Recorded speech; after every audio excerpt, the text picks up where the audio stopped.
Okay, so in front of me here, I have three of the Rough Rider Reserve knives. These are the three that I've bought so far. I don't know if I'm going to get any more or not. I kind of like the Stockman that they have with the bottle opener, but I just don't know at this point. I kind of wish I would have gotten the Stockman instead of this Hedgehog or whatever they called it. But anyway, I already have a video on this one. This is call this like the Easy Open Razor or something. It's got this one arm blade or a razor shaped blade here. It's got this leading edge here that you would use to grab onto like a belt loop or the edge of your pocket or something in order to assist you in opening the knife with one hand. Uh, that was something that came about after the Civil War, and you had people who had lost limbs and stuff. And of course, back then you still needed a pocket knife. So somebody came up with this blade design so you can grab part of the blade on something and get the blade open only using one of your hands. So kind of a cool blade shape. All of these Rough Rider Reserve knives do use D2 blade steel, which is definitely an upgrade over their normal 440A steel. I would have preferred 1095, but that's because I like carbon steel. That's just me. D2 is kind of a semi-stainless, so it won't stain, or at least it won't stain very easily, but it will still rust. So you got to be, kind of careful about that. Um, but yeah, this was the first one I got, and this one's still my favorite. And I do have a video on this already.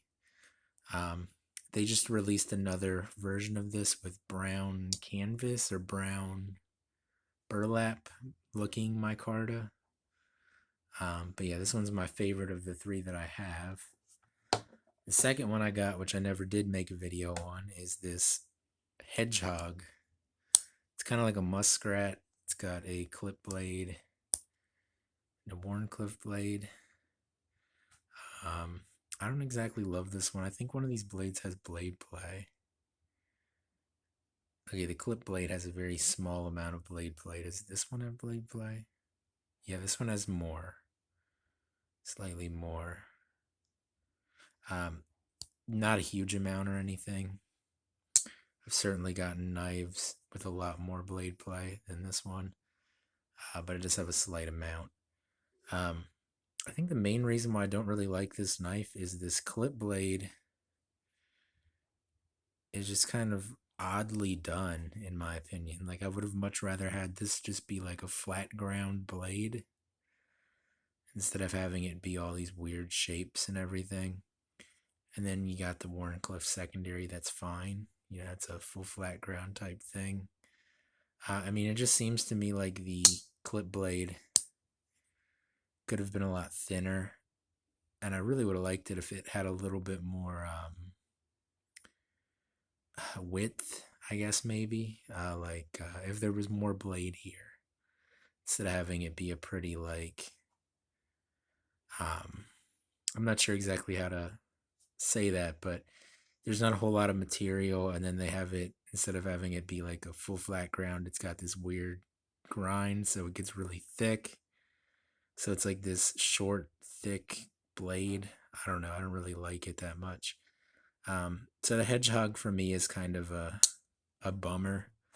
Like I said, I kind of wish I would have ordered the Stockman or stock pattern or whatever they call it. Kind of wish I would have ordered that instead, because I feel like I probably would have enjoyed that more. Um, but yeah, so I have this one. I don't know what I'm gonna end up doing with this one. It might just get thrown in my knife piles and forgotten about. I don't really know. And the most recent one that I got here is this swayback design here. The action on this one's the best out of the three.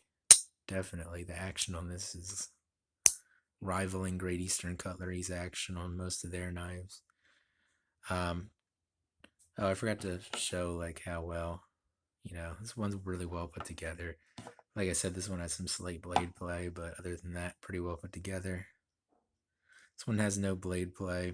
You got a pretty big Warncliffe blade here that looks pretty good. The nail neck's back kind of far, and the reason for that is because they have this easy open notch down here, and then you still have your nail neck back here.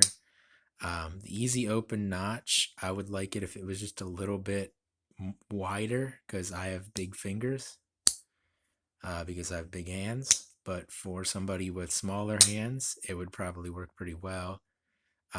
It would just work better for me if it was just a little bit wider. However, I can still use it. So again, D2 steel, some pretty nice steel there. Some sort of canvas micarta, it looks like. All of these Rough Rider Reserves micarta feels kind of plasticky, so I'm not sure how it'll age over time, like if it'll pick up oils from your hands and everything, like most micarta does. It just feels kind of plasticky, so I'm not really sure about that. Knife's put together really well. I haven't carried this a whole lot. I carried it, I think, one night so far, just basically because I'm not the biggest fan of Warncliffe blades, but when I saw this knife, I thought, oh, that kind of looks like the Great Eastern Cutlery 47, which I didn't get a chance to get one of. And I really didn't care that much because I had a 74 and the 47 is just a 74 flipped with a Warncliffe blade, and I'm not crazy about Warncliffe blades.